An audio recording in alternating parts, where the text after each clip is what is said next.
I've just returned to Hollywood after a most marvelous year in China. My first visit to the ancestral country. All the Chinese ladies look so smart and vivid in the beautiful modern dress of China. And being feminine, it made a deep impression on me. Not to mention my pocketbook. I could not resist to go completely Chinese in my wardrobe.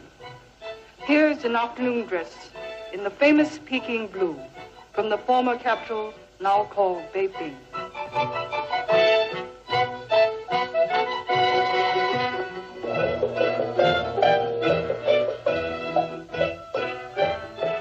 This cape is a blending of the very old with the new. The material is tribute bouquet from the Imperial Palace, made up along the latest Western lines. I'm sorry, but I only understand Cantonese. Oh, I thought I could brush up on my Mandarin. The dress is from Beiping, the famous imperial yellow with the dragon, a symbol of old China.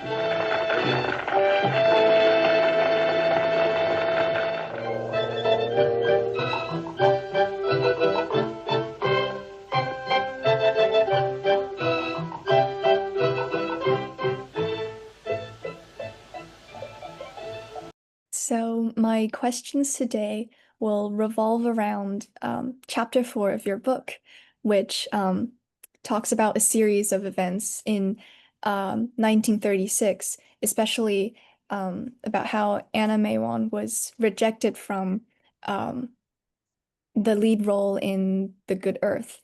And from these questions, I hope to probe like the Chinese American identity experience for her in America and in the Hollywood film industry. So my first question is, in 1936, Anna May Wong experienced an important event when Pearl Buck's novel, The Good Earth, was adapted into a film in the US. The lead female role went to a white actress, while Wong, despite her Chinese roots and Chinese face, was not chosen. Could you introduce the background of this film and explain the reasons why Wong was not selected?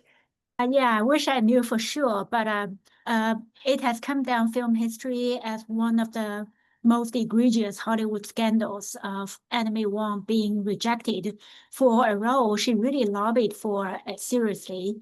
And for a long time, starting, I think, as I wrote in my book, starting from 1934 or something, the media pretty much agreed that Anna May Wong would be the go-to actress to play the female lead. But eventually she was not chosen. I think the reasons are quite complicated. One of the most cited reasons, which we all agree on, I mean, film historians and scholars agreed on, was the anti-miscegenation law in the US, which means that once a white actor is cast in the male lead, which in this case is Paul Mooney, then because of the anti-miscegenation law, you know, a non-white actress would have no chance because they could not be cast in a romantic relationship, in a role that has a romantic relationship with a male lead. So, you know, that's basically a manifestation of the blatant racism in the US. And then that's also infesting Hollywood at the time. That's one reason. Another reason that film historians have cited is soulmating, the first lady of Republican China at the time, disapproved her casting for the role. And so there are some evidence for this, but I think a stronger evidence points toward the Chinese. Basically, Anna May Wong's reputation in China was very bifurcated. And on the one hand, she was very sought after and really emulated for being a modern girl, right? An icon of a modern girl, fashion idol, and so on. But on the other hand, because of her previous roles in Hollywood, which tend to be roles that were considered demeaning from the Chinese perspective, especially from the perspective, let's say, patriarchal nationalism in China. So not only filmmaking, but also Chinese male journalists and government officials in general disapproved Anna May Wong's role in Hollywood as a whole, not only in this particular, or not only, basically, I think that's a larger background that led to Anna May Wong's exclusion from this picture, which is a mega production at the time, so both from within the American racism and also the Chinese patriarchal nationalism. That's how I understand it. Mhm. Since the Chinese were so enthusiastic about the film production and how it portrayed an actually Chinese life, what do you think was the cultural psychology behind kind of rejection for Anna May Wong? Well, basically, we're talking about two kinds of Chinese, right? One is Chinese in China, and then there's also Chinese Americans who are mostly dwelling on the west coast of the U.S. They're most familiar with Anna May Wong's work. So as you said, and also wrote in my book, is that Chinese Americans on the West Coast, especially San Francisco, were extremely enthusiastic about this film, The Good Earth, which was quite surprising to me when I was looking at their magazine called the China Digest, based in San Francisco. There was lots of coverage about the production of the film and detailed enumeration of other Chinese American individuals who were cast in this film, and those individuals are not actors like Anna May Wong. They have their other jobs, like business, all kind of business, right? So then they were cast in the film, except for one, Chunhua Li. Chunhua Li actually played in quite a few American films, or American films that involve Chinese characters. And most of the other Chinese Americans are just playing background characters. So I think one reason they were very enthusiastic about this film is obviously the glamour of Hollywood, and within Hollywood, the production of this film was a mega production. So it was very impactful. And Pearl S. Buck, who wrote the novel that was adapted into the film, was very well known. And the book is also an award-winning book. So overall, this is a very high-profile media event, essentially, right? So that's one reason so many Chinese Americans were enthusiastic about the film. And to my surprise, when Anna May Wong was rejected from this film, there was, in contemporary America, you would imagine Chinese American communities coming together, lobbying for her, but it didn't happen in the 1930s.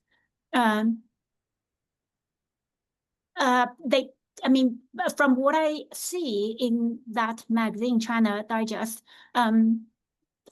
what happens is that they were interested in Anna May Wong's career. So whenever Anna May Wong played in certain films, or when Anna May Wong decided to go to China after being excluded from this film, the magazine actually documented and covered Anna May Wong's films and travels in China quite extensively, but they didn't really express any discontent with her rejection from the film. And it's hard to know for sure why that was the case. I think one reason could be that at the time in the 1930s, Chinese Americans are known as Chinese living in the US or traveling in the US. So this obviously is before civil rights movement And, 3 decades, essentially, 3 decades before the consolidation of the Asian American or Chinese American identity, right? So this is not to say that there was no consciousness of some kind of community identity, but it's definitely not as politicized and solidified as it is after civil rights movement. So because of that kind of lack of a communal sort of centripetal communal pull, I think Anna May Wong was seen as another actress, right? Who could play a role in Hollywood, but why not other Chinese Americans, right? So I think from their perspective, if Anna May Wong could play a role in a Hollywood film, then we could all play roles in Hollywood films, right? And so Anna May Wong's loss does not necessarily signal the loss for the whole community. The rest of the community, they're still very enthusiastic about them being cast in the film. And I think another reason that hasn't been talked about that much is Anna May Wong's class. Today we can say the class background, right? Because she is from a laundry background. Her parents run a laundromat in Los Angeles. So unlike many other Chinese Americans who who basically who owns business or have higher education, Anna May Wong didn't have those kind of capital, either cultural or business capital. So I think her class background also made her not representative, at least from the elitist Chinese American perspective. They did not necessarily want her to be the representative for the community. So that could be another reason for her, for her rejection not becoming a political event at the time. After failing to secure the lead in Good Earth, Anna May Wong spent a long period in China. What do you think her intentions were in coming to China? She herself made it very clear in various interviews and also in her writings. She said her intention was to finally visit her ancestral land and to learn specifically Mandarin Chinese because her ancestral language is Taishan dialect from southern China. So she said she wanted to study Mandarin Chinese. She wanted to study Peking opera from Mei Lanfeng, especially. She actually met Mei Lanfeng in the early 1930s in London. So they had a very good relationship.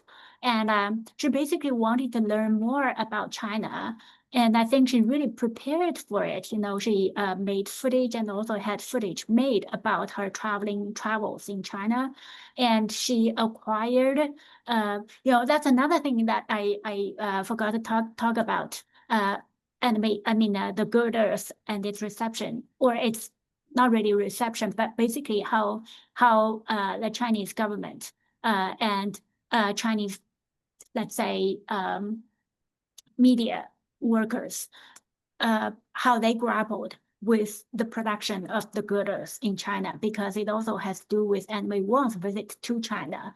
So first of all, the production of that film was very much scrutinized by the nationalist party, the governing party in China at the time.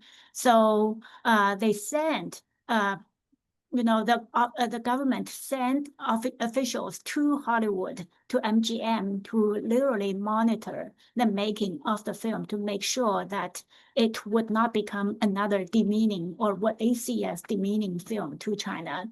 But even before that, MGM's crew did a lot of location scouting in China, various places in China. So the footage they took in China also was scrutinized by the Chinese government before it could be shipped to the US to be developed. So one of those people who helped MGM's location scouting was Wang Xiaoting, also known as Newfield Wang, who is actually a very interesting figure. he was a newspaper man, and he worked for Hearst newsreel agency, and so he helped the Good Earth when they were doing location scouting in China. And then when Anna May Wong visited China, he also documented Anna May Wong's travels, both in photos and in film travelogues. So Anna May Wong really utilized all resources that she could have in order to make her visit to China into another opportunity of returning to Hollywood.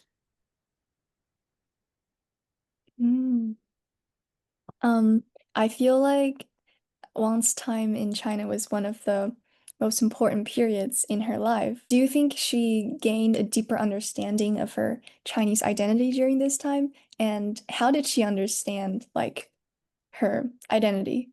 Yeah, so that is $1 million question. Anna May Wong and her shifting identity positions. I sort of think of identity as positions, right? Because identity could be understood in essentialist terms. And that's not how I want to understand her ways of positioning herself, right? That's why I tend to think of her positioning, her self-positioning. So her visit to China in 1936, which was 9 months long, definitely was kind of like a transitional time in her life and in her career. It was very important. But at the same time, Anna May Wong traveled internationally all the time, from the US to Europe, multiple countries in Europe, multiple times. She also traveled to Australia in 1939. So I think the importance of her China trip should also be understood in relation to her other international travels, in the sense that she traveled to all of these places when she felt that she was hitting a dead end in the US, that she was not getting good work opportunities in the US, which forced her to go to other places and many times to retrain herself in order to be able to obtain other work opportunities. So when she came to China, she in addition to trying to acquire all those new skills, and she also acquired her wardrobe, including qipao, the fashionable women's dresses at the time, and also Peking opera outfits. So she did all of this. Essentially, she was preparing for a comeback that that would capitalize upon these resources that she acquired in China, right? So she also tried to gain work opportunities in China in the entertainment industries. So she had conversations with theater workers and filmmakers such as Ouyang Yuqian, and she seemed to be very friendly with Mingxing, the Star Film Studio in Shanghai, especially Wudie Butterfly Wu, because they share the Southern Chinese background. And she had welcome parties with Joseph Sungjue in Hong Kong when he moved his Grandview Film Studio to Hong Kong in the 1930s. So there are all these indications that, she was on the verge of getting work opportunities in mainland Chinese and Hong Kong film industries, but nothing really panned out. Again, we don't know exactly why, but I think one reason was that she, going back to your question of did she actually gain a deeper understanding of China? Well, I guess in a way, yes, but also maybe that's not really the point. She wanted to learn about China so that she could present China. Basically, she wanted to make herself into a film cultural diplomat for China. With the targeted audience still being American audience, right? So there is a kind of showbiz ethos in her work.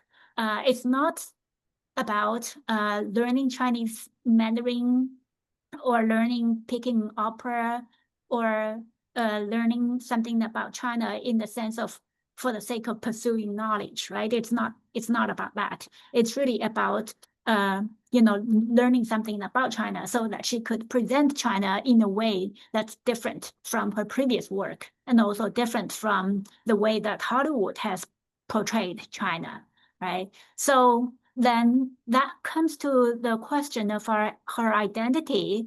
Did she actually acquire a Chinese identity through her trip to China? So going back to what I was saying earlier, right? My interest is not so much in her identity, but more in her positioning. So I think the trip was very crucial for her because she found a new way of positioning herself. By that, what I mean is that she does not necessarily position herself as a Chinese, right? Which would not be possible anyway. But she was able to reposition herself as someone who had been to China and learned something about China, and therefore more qualified to present China in a more convincing way to an American audience, right? So it's her self-positioning, which is a very strategic move on her side. I don't think she really wanted to become a Chinese or acquire a Chinese identity. And partially just because we don't even know what that Chinese identity is, right? In terms of her language acquisition, I think she learned some Mandarin Chinese, but would not be enough for any patriarchal nationalist. She would be still considered insufficiently Chinese and inferior, therefore. So yeah, so I think she was not playing their game. She was trying to do something for what she thinks is meaningful. What were some of the works she made during this period or like as a result of this period? Yeah, so it's mainly as a result of this period. Like I said earlier, she was trying to find work in China and in Hong Kong, but those didn't pan out, unfortunately. But also, thanks to her preparedness for this trip, she was working closely with newsreel Wang Xiaoting, during her trip to various places in China, including Shanghai, Beijing, Suzhou, Nanjing, Zhejiang, Hangzhou, and her ancestral hometown in southern China. She also went to Hong Kong and the Philippines. So during most of these trips, she had newsreel Wang with her to document her travels, and she herself also brought a 16mm camera to shoot some of the footage. So newsreel Wang's footage of her originally was going to be was part of the Hearst newsreel broadcasting, but that based on the information that I found at UCLA Film Archive, that footage at the time was actually not aired for reasons I don't know, but the kinds of footage that she brought back to the US continued to have its own life in the sense that she screened the footage to close friends, basically in the home setting. And by the 1950s, some of the footage was re-edited with her own narration, 20 years later, and made into a television episode called Native Land. So which immediately calls up the question of whose native land, right? But that's another story to tell. So that's one example of the kind of media work that resulted from her China trip. Another media work that came out of that was was basically a filmed costume parade that she performed in the middle of a short Technicolor film that was released by MGM. called Hollywood in Technicolor, Hollywood Party in Technicolor. So in the middle of that film, the entire film was teeming with yellow face performance, which is really egregious and cringeworthy. But in the middle of that short film, you see Anna May Wong performing a costume parade. And basically, she was displaying all the costumes that she acquired in China and introducing to the American audience, the color, the meanings of the color, the cut of the dressing, the cut of the dresses, and a lot of that. And in my book, I talked about a very small detail within that costume parade, which is a communication with another ethnic Chinese actress within that little snippet. So that was very interesting in terms of understanding how she positioned her, Chinese identity in relation to the white American audience on the one hand, but also in relation to potentially Chinese audiences who speak very different dialects, including Mandarin Chinese, but also her ancestral dialect like Taishan dialect. Yeah, so those are some of the examples of the media works that came out of her China trip. Do you think these works were different from the ones that she made back in Hollywood? Were there new elements in them? Yeah, so they're definitely very different in the sense that, first of all, they're a small budget. The snippet that the costume parade that she did in the short film. The short film is only half an hour long, and the costume parade, the snippet she did in it was just a few minutes long. So these are very small scale films, but it's Technicolor. So that's something. And it also came shortly after The Good Earth. So in my book, I actually argued that, Anna May Wong, made this costume parade as a way of bidding for the status of a spokesperson for China, in contention with The Good Earth, right? So because The Good Earth just came out a few months ago, and as a mega production, it won a lot of accolade. And Anna May Wong's was a very small production, and she was only a snippet within that very small production. So it's a David versus Goliath kind of contention, but still a very meaningful contention. So that's one thing, and the other thing that I said earlier, Native Land, 1957 was a TV episode, right? So it's not a film. So the making of the TV episode in the 1950s would be very different from a Hollywood production, right? So all of these are on a very small scale. And the other thing important to point out is that she did play the female lead in several B movies, Hollywood B movies, when she came under contract with Paramount Studio.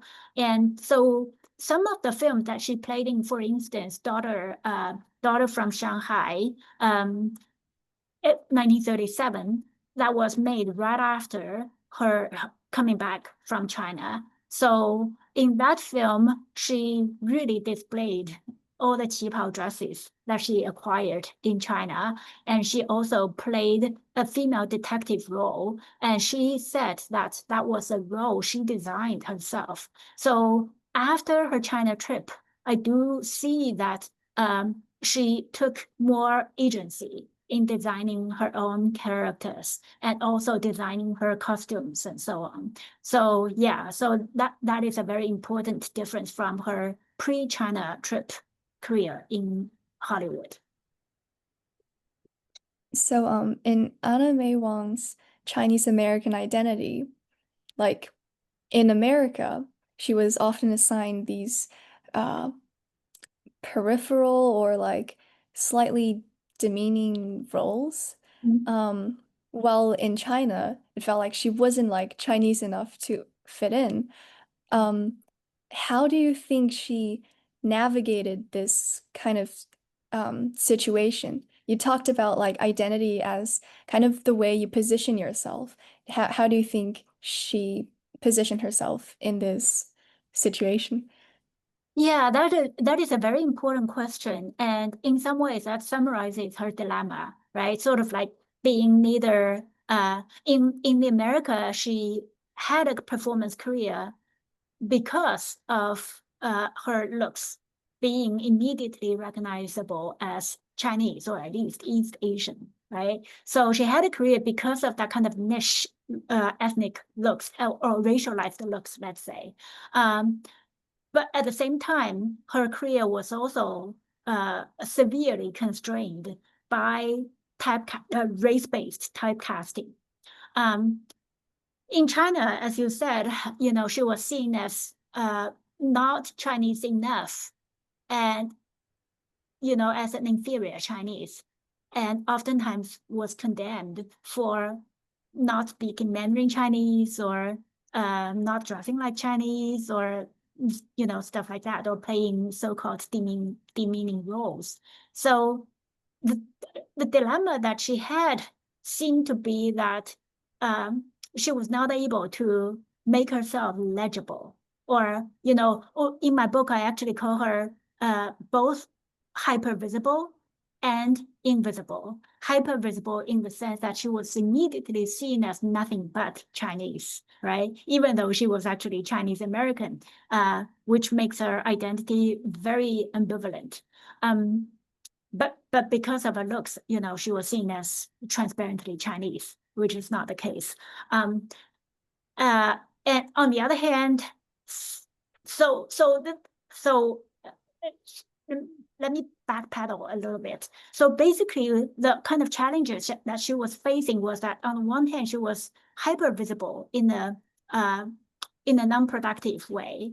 On the other hand, she was invisible because she was invisibilized because the kind of ambivalent situation that she occupied could not be understood, could not be legible to anybody on either side of the Pacific, right? So then the dilemma seems to become neither nor. We typically call these people, or they have been always seen as neither Chinese nor American, right? It was a very aggravated situation in her times, especially because of the Chinese Exclusion Act, right? So her American identity, her legal American identity, was also constantly scrutinized.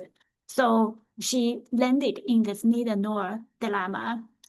And countering this dilemma, Chinese Americans and Asian Americans and basically diasporic Asian communities have always advocated both and, right? So instead of neither nor, it's both and. It's both Asian and American. So there is, the virtue of adding things up.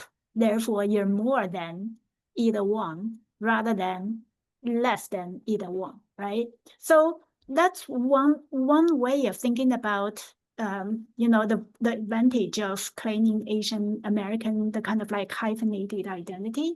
But I think in Anna May Wong's time, because that kind of easy hyphenation was not available to her, and it was not legible to anybody else.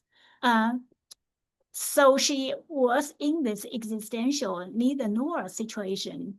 So I'm interested in thinking about how she actually leveraged that kind of neither nor situation and to flip that into something that's productive.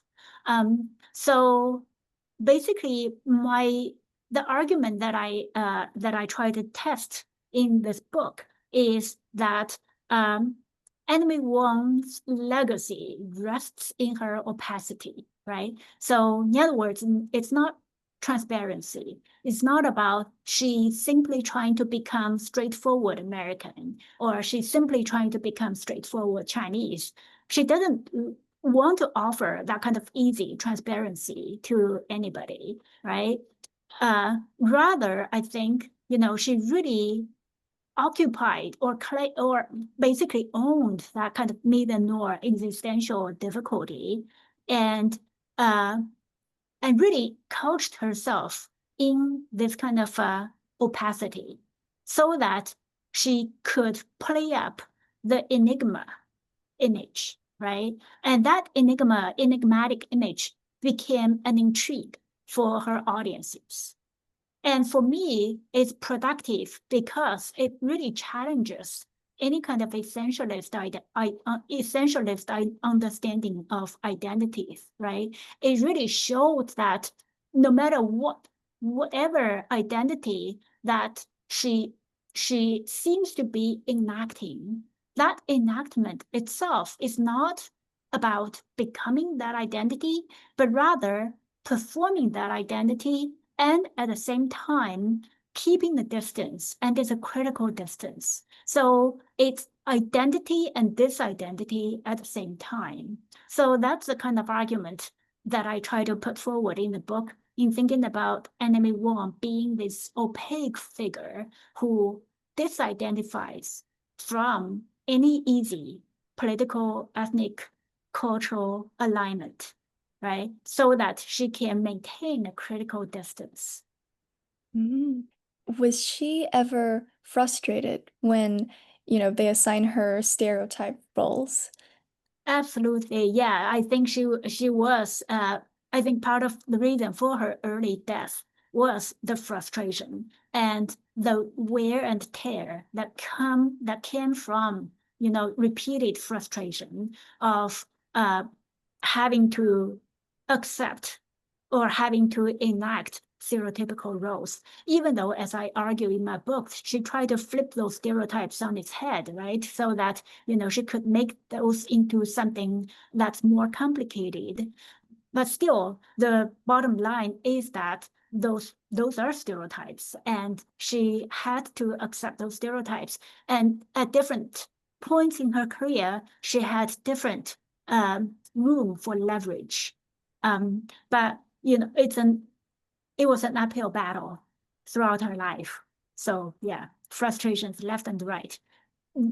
That also forced her to travel internationally and to constantly retrain herself for different and better work opportunities.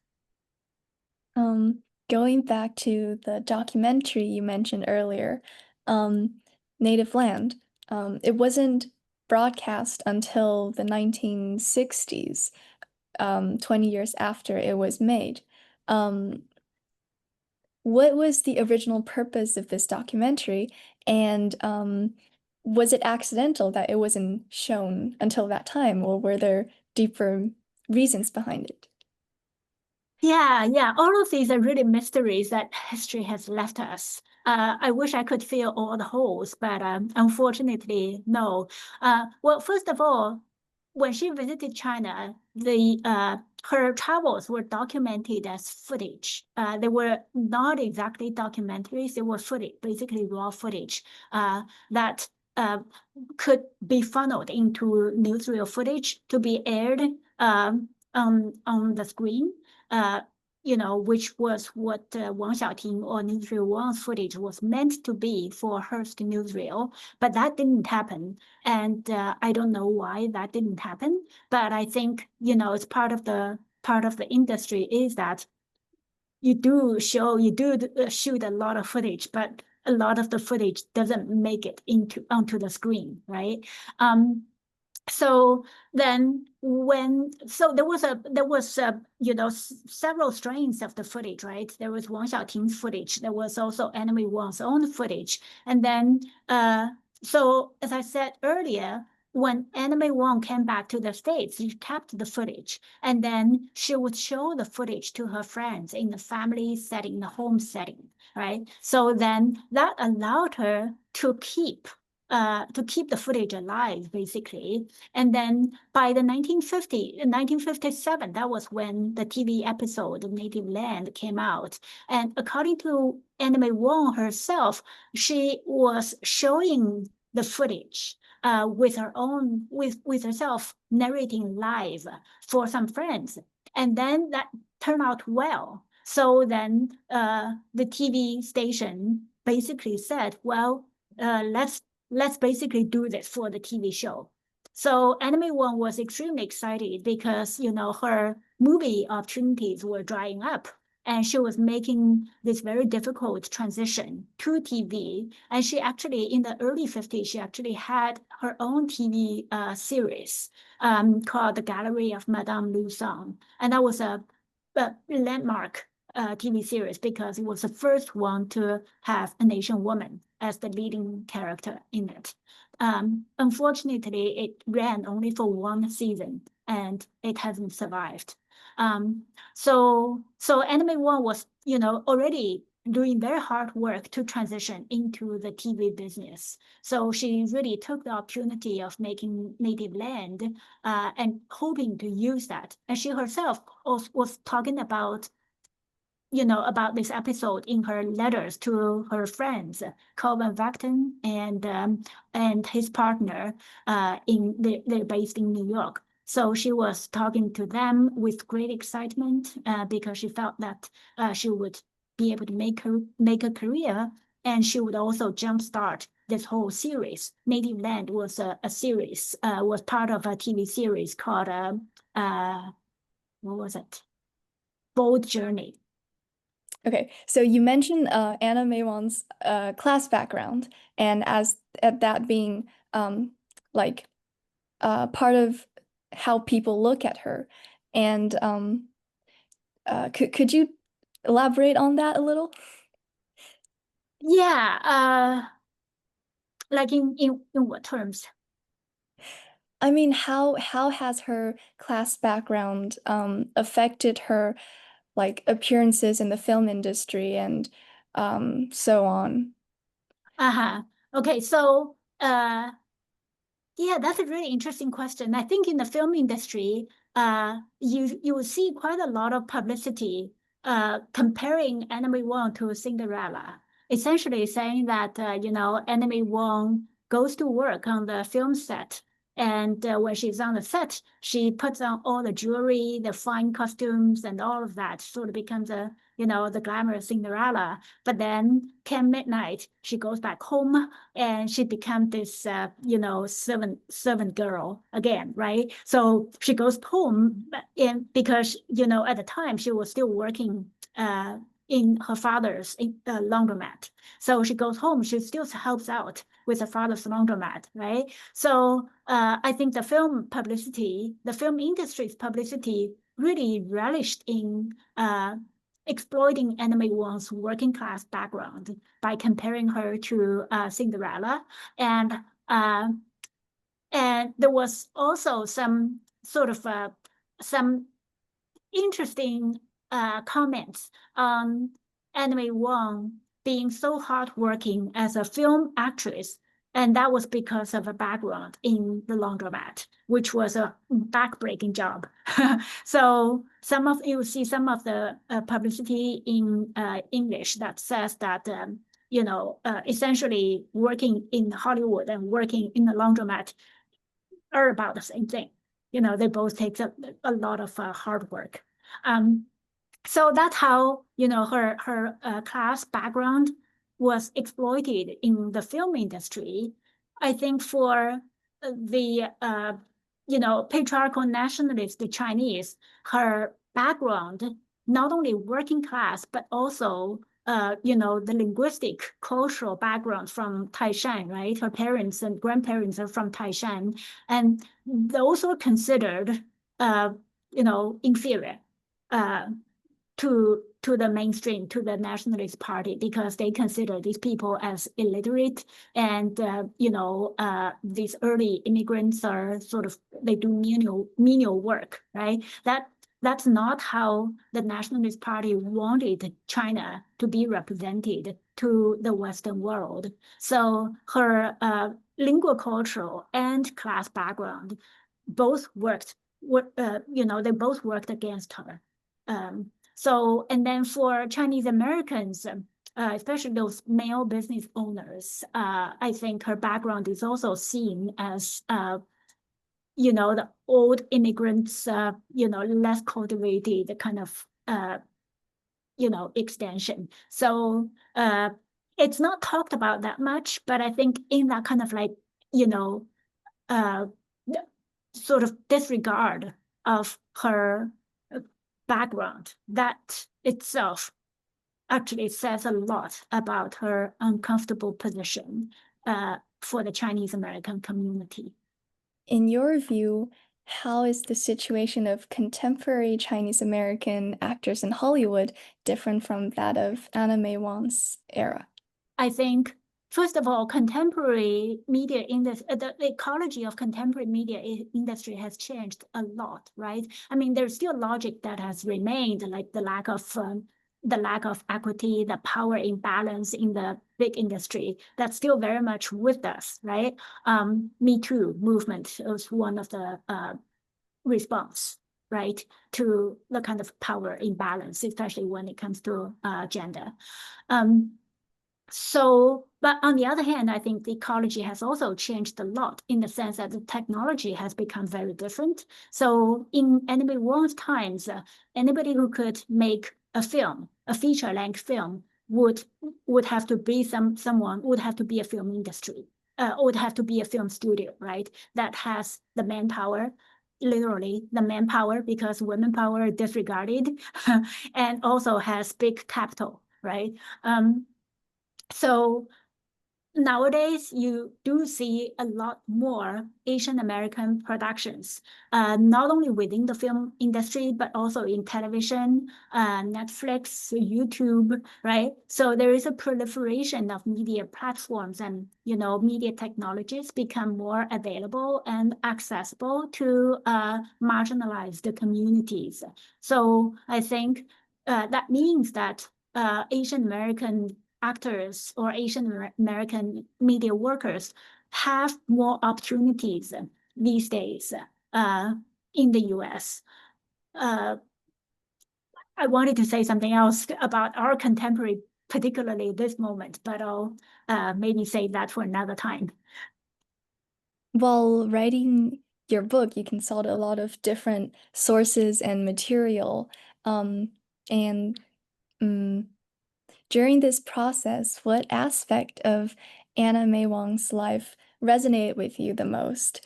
And what motivated you to keep pursuing her story step by step?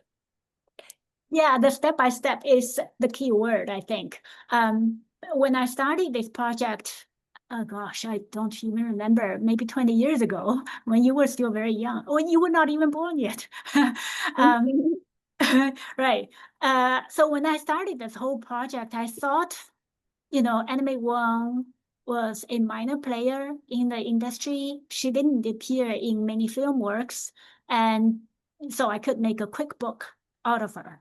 That's because I was also intrigued by her because she was a very transnational figure. So I was very intrigued by her, and I thought, she was like a bite-sized subject that I could turn into a book very quickly. But once I started doing research, first in the US and then branching out to many different countries in Europe, because she traveled in so many different countries, and then also in China and Singapore and Australia, one thing led to another, really one step leads to another step. I wound up spending like 20 years doing all the research, with the multilingual materials and, thinking about how to really integrate these materials into a book that is both historically based and also has a theoretical framework. So what resonates with me most, which is also what I gradually figured out in the process, step-by-step process of research, is Anna May Wong's up and down career, or disappearance and appearance, or appearance and disappearance, depending on what perspective we look at it, right? So what I mean by that is that Anna May Wong really defies any kind of American dream narrative. There is no rags to riches or from laundroman's daughter to some Hollywood star, right? It's just not as simple as that, and way more interesting than that. Precisely because I don't see her as a star. She does command as a star power or celebrity power at different stages of her life, but if you take her life career as a whole, then the pattern that you see is up and down and keeping on reappearing, keeping on disappearing, and keeping on reappearing again, right? So it's that kind of episodic pattern, which is how I described in my book. That kind of episodic pattern that really intrigues me, and it shows to me that, we need to have a framework to understand someone who does not become a star in the conventional sense, but someone who still persists until the very last day of her life, right? So I think it resonates with me because it allows me, going back to the class discourse, right? Thinking about her working class background, it really allows me to think about the importance of labor. And sometimes it is repetitive labor, seemingly uninspired and seemingly unproductive labor, but it's reiterative. And it basically has to be performed again and again and again, and in this process, she was able to forge some form of an authorship, right? So this is an authorship that's not about being an author or just, being recognized as, the one and only. Rather, it is more a reiterative and intertextual kind of authorship that she managed to imprint her works, even when she was in the background. Yeah, so that's what really resonates with me. Basically, it's maybe you can call it not exactly anti-hero narrative, but it's more like a narrative that deconstructs the kind of hero complex. As a Chinese American yourself, do you ever see yourself in her story as you research Anna May Wong? I guess I do. Yeah, I think gradually the project really grows on me. I think partially it took me so long was that I didn't want to park with it. So I came to see Anna May Wong as my historical companion, not in the sense that, oh, she guided me to do this or that, but rather the traces that she left behind. A lot of those traces are hard to discern, right? Whether in her films or TV episodes or in the archives, obscured archives, right? So she left those traces, and then those traces are meant for an audience, right? So I sort of consider myself as one of the audience that she tried to anticipate, right? So if we say that during her time, most of her audience were American and to a great extent European, some Chinese in China, and some audience in the European colonies. So it's quite diverse, but still, I think it's safe to say that it was predominantly white. So then I think she was in the position where she wanted to envision somewhat a different audience who could actually discern the traces that she left behind and be able to read, be able to understand those traces as she meant them, right? So I think in some ways, I don't want to sound entitled, but through all this work, the traces that she left behind, I really come to see her as my historical companion. And I would like to think that what I was trying to do in this book is to meet her halfway. Yeah, so I guess in some ways that makes historiography more interesting as well. You dedicated your book to your parents and your cat. What place do they hold in your life? Thank you for that question. That is a very endearing question.